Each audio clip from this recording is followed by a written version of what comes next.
CARE since 1998. He frequently lectures on Islam, media relations, civil rights, hate crimes, and international affairs pertaining to American Muslims. He has consistently appeared in local, national, and international media, advocating and articulating the mainstream Muslim position on various issues. Through his work at CARE, Hussam engages with elected officials, law enforcement, media, and the public to enhance understanding of Islam, encourage dialogue, empower American Muslims, and build coalitions that promote justice. So before we get started, I'm going to tell you how the program is going to go. It's going to start with the talk by Rosh Sanush, and we're going to break, have some food at the back of the room, and then we're going to have a Q&A session. The Q&A session only accepts questions from students, and we please ask that you be respectful during the initial talk. So please try not to disrupt anything, try not to yell anything out. It's not a dialogue. I have a question from our speaker. Our Q&A session is for the students so they can understand more with regards to that. Text me. All right, we'll get started.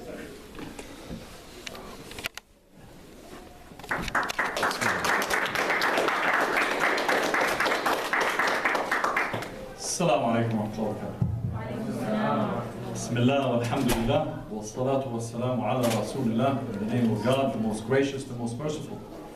And may Allah, God Almighty's peace and blessings be upon our beloved Prophet Muhammad. Peace be upon him and upon his family and upon his companions and upon all the prophets before him. I greet you the greetings of peace, greetings of Islam. Assalamu alaikum wa rahmatullahi wa barakatuh. It's a great pleasure to be back in QCI. Again, it seems to this is a busy week for you, right? You have a lot of activities. So alhamdulillah, I'm glad to be part of that. Oh, thank you, brother. Drink some water. I realized that the bottle that I had in my car, by the time I got into my car, it was so hot I could make hot tea.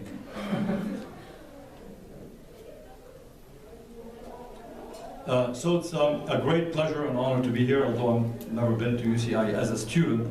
People make fun of me because I have a mug on my desk that actually says UCI. That I think one of your MSU gave it to me.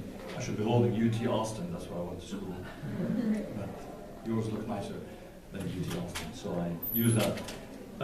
The topic that I was asked to cover on sounded like a very generic topic, and that was about immigration and immigrants and the contribution of immigrants. I think that was the topic that Sister Charlotte put on my calendar. Which is definitely an important topic, but I thought it was like very broad. I wanted to focus a little bit more and try to see and appreciate the contributions of immigrants in our country and what it means to be an immigrant. What is immigration in that sense? You know, how we as citizens of this world, citizens of this country, human beings, students, activists, and Muslims see and perceive the concept of immigrants. As Muslims, we know, at least from a Muslim perspective, you know, being an immigrant, being a migrant is something that actually connects with our history. You know, all of our great prophets, we know, were at one point immigrants or migrants. You know, whether it's Moses or Jesus or Muhammad or Abraham, peace be upon them all. All of them had to leave their homes for one reason or the other. You know, some of them became kind of political asylees in that sense, political refugees. Others left, you know, to teach about the religion, others to explore, and so on. But everyone had, at one point or the other, had to leave their home and actually be welcome somewhere else. We learned that, and this is a tradition that we as Muslims, but also we share it with our brothers and sisters from the Christian or Jewish faith, where actually the hospitality and the welcoming of immigrants is something that is part of our teachings. So, for us, specifically, I'm speaking predominantly to a Muslim audience, for us being an immigrant or welcoming or dealing with an immigrant is part of our faith. You know, it's, you know, even when we look at the Prophet Muhammad sallallahu alaihi wasallam, peace be upon him, when he was forced out of his homeland, out of his hometown from Mecca, because of his belief, because he rejected the belief that was common at that time, the worship of the idols, and he rejected that, he was forced out of his homeland, out of Mecca, and forced into Medina. How did the people of Medina treat him? You remember that? They welcomed him, right?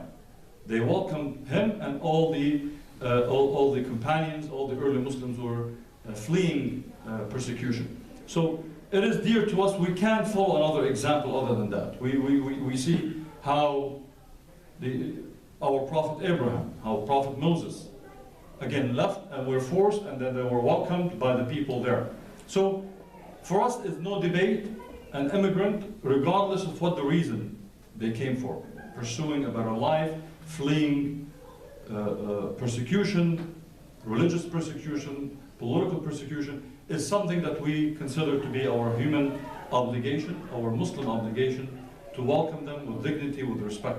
Obviously, we're still a nation and a world of borders. We're not calling for, no control, because no country should operate with no borders, because you need to know who's coming in, who's leaving, what they're bringing in. But even that process should be based on a level of dignity, equality, equity, where people are not treated differently based on their skin color, national origin, race, religion, and so on and so forth. So I wanted to stress that point initially as we talk about immigration, because it is known to all of us that our country itself is a country, unless you're a Native American and unless you're an indigenous person, everybody is you're either an immigrant or a descendant of immigrants. The only difference is how many generations. Do you call yourself an immigrant? Do you call your parents immigrant? Do you call your grandparents immigrants, great-grandparents immigrants?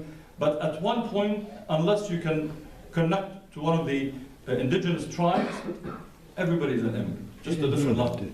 And it's funny how every community at one point or the other, as soon as they make it in and they feel comfortable, suddenly they become almost like they follow the nativist mentality. It's like, okay, now that I'm in, okay, let me shut the door behind me. And then shame on you. So if I make it 20 years before you, I say, what brings you here, man? We don't have room for you, right? I forget that at one point I was myself in your shoes. I fled somewhere. And in my case, true, I fled warfare. I fled civil war. I was a refugee. I came as a student and I chose. And the reality is, immigrants in this country have contributed in an amazing way, in an amazing positive way, because human nature, regardless of your race, religion, whether you came from Europe or Africa or Australia or anywhere, when you leave a country, you already are at a disadvantage of the language, the accent, knowing the territory. So you work harder, you study harder, because you want to succeed. So you know the competition, so you work harder to make it into place. And then they tend to be, those immigrants tend to be harder working people. They tend to be more entrepreneurial in the way they do things. They tend to be competitive, and it improves and helps our economy, as many studies have shown, in an amazing way. So many of our major corporations in this country, top corporations in this country, are founded and run by immigrants. So many people are employed in companies operated by immigrants. So much, you go to any hospital, you go to any university, you go to any, try going to the Silicon Valley and see the names of the people and ask them, where were you born? And you will find a large number of them actually that have come from different parts of the world. Again, whatever the reason might have brought them in, sometimes economic, sometimes safety, sometimes pursuit of happiness, stability, better future for their kids. Whatever it is, eventually they help us. And this is something actually very unique to our country. So how many of you have traveled outside of the US? Can you quickly tell me where have you traveled to? It's not an interrogation or anything. Europe, Iceland, Sudan, Pakistan, Sudan, Dubai, Saudi Arabia. So I'll ask you a question, for example. Can you describe to me a typical German? What defines German? Certain traditions, a language, a history, a unique history, maybe sometimes looks. There are certain looks, although things are changing now in the world. But to a certain extent, when you go to Europe, or you go to Pakistan, or Sudan, and I'm not saying all Sudanese look the same, or all Saudis look the same, and that's nonsense. I've been to these countries and I know they're not. But there are certain commonalities in the looks in general, a couple of tribes maybe, but you can define what they describe as a nation state, except Dubai. Who said Dubai? Yeah, Dubai is pretty diverse. But with the exception of Dubai, actually, you go to a place, for the most part, there's a definition. When you say, I went to France, to Belgium, to Germany, Poland. You know, when you think of a Polish person, you can think of a certain definition, that certain looks, language, background, etc., etc., sometimes even religion. When you think of an American, can you describe a typical American? Can I tell you, describe the race of a typical American? There isn't one, right? And that is the beauty of our country.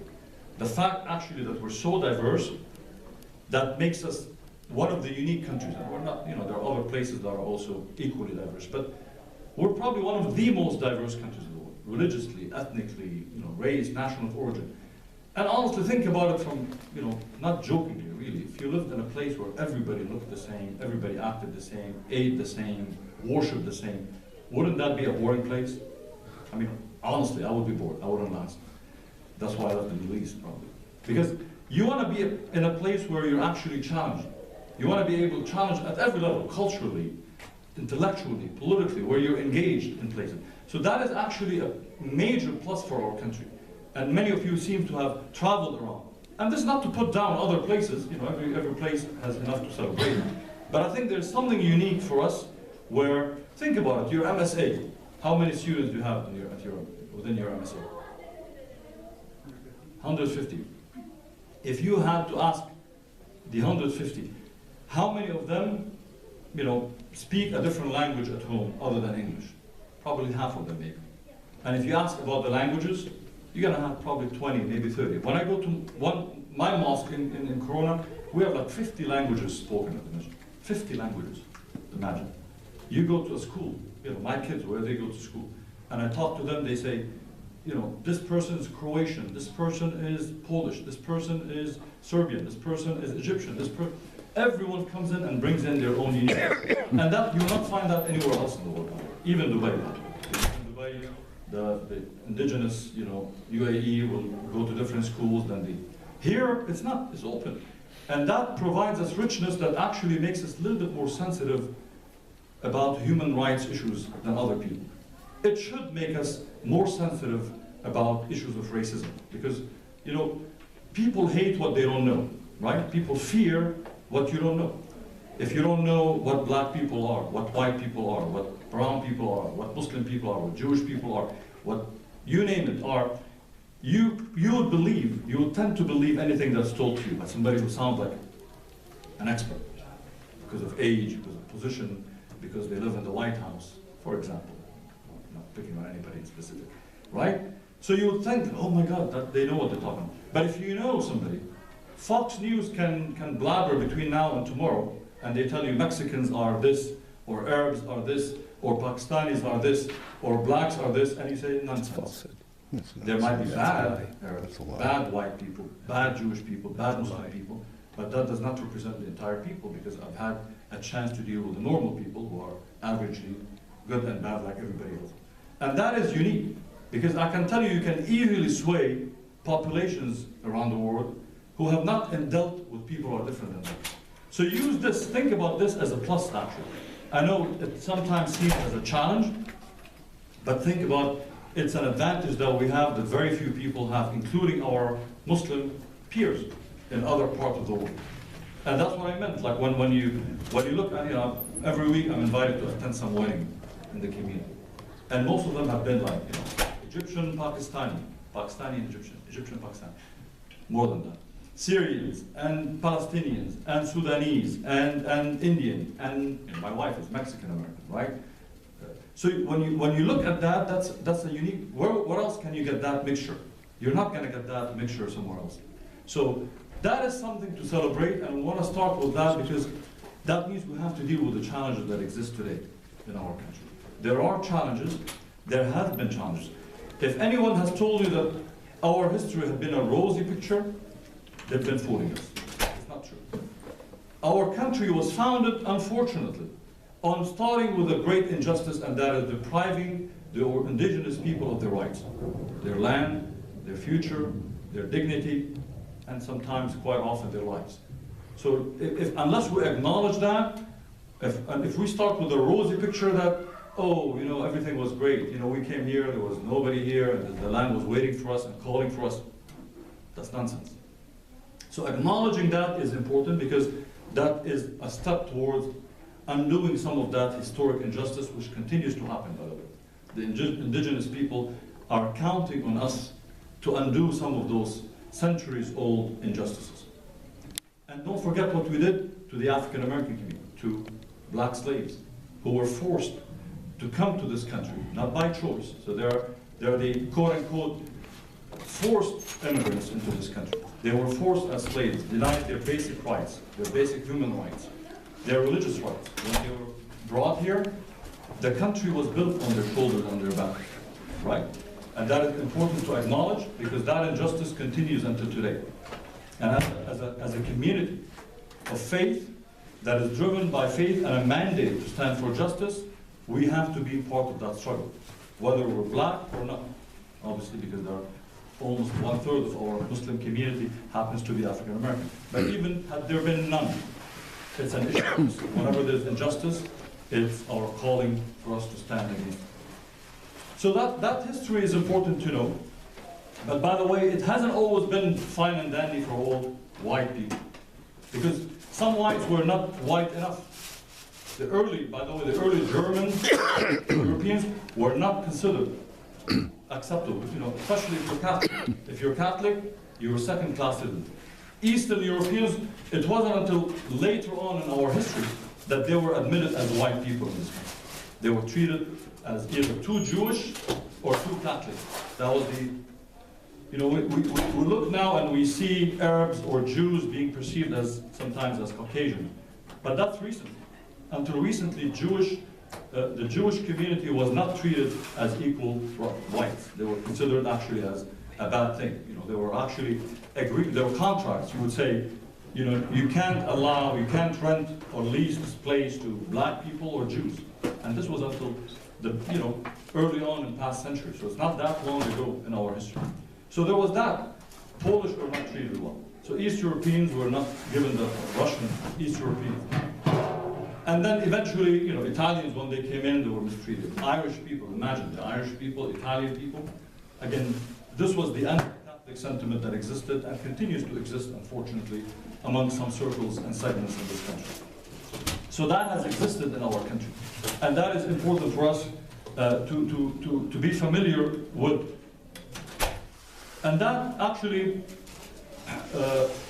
extended in the 1800s, to the famous Chinese Exclusion Act, where people of Chinese background were not allowed to come to this country. They were actually banned from coming. And those who were here were not allowed, them and other Asian Americans, were not allowed to own property. That's part of our history. We want to prevent, as they described it, the yellow wave sometimes. So that was a sentiment that existed. Even during the Depression years, in the 30s, 1930s, our government blamed Mexican Americans for the Depression.